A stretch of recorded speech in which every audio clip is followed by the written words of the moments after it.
Hello, and welcome to Two True Pizza Delivery Stories. Let's get started. Number 1. I was delivering to a hospital one night, and I went to the doors that were on the delivery description. I wound up at a check-in desk where no one was around. Behind me were several recovery rooms, all with the lights out.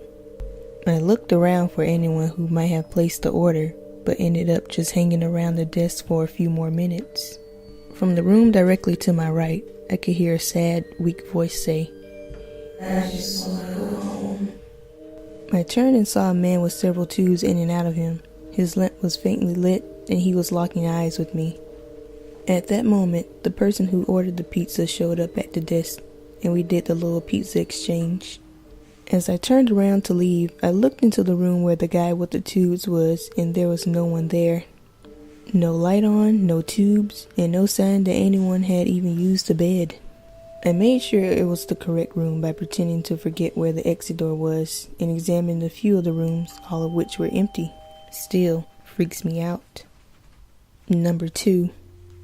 About 12 years ago, in a suburb of Baton Rouge, there was a suspected serial killer on the loose. The running joke in our store was that it was one of us because the murders were happening in and around our delivery area. There was a seedy motel by a remote industrial complex right off the highway. Everyone hated having to deliver there because it was mostly truck drivers, pimps, and druggies, and none of them tipped. I got stuck going there around 11 p.m. on a Friday night. As I approached the room, I could see the door was slightly opened. I knocked and said, "Hello?" And there was no answer. Through the crack, I could see a person sitting, so I nudged the door open a little.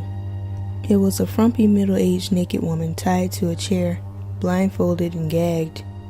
She nodded as if to acknowledge my presence and turned her head in the direction of the nightstand. There was a note and some money on it. I scanned the room and didn't see any sign of anyone else, including the person that tied her up.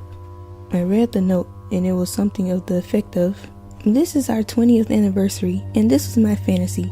Please look all you want, but don't touch, and keep the change. P.S. My husband is hiding and watching, so don't try anything." There was a $20 tip. I thought for sure this was the last delivery I'd ever be making. I snatched the money and left the pizzas on the bed and backed out slowly. I have never been more creeped out in my life. Fortunately, there was no murder at the hotel that night.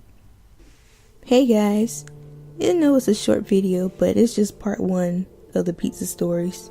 Hopefully, I can get a part 2 going on in the future. But if you like the video, like, share, and subscribe, and thanks for watching. And lastly, you may be watching me, but who's watching you?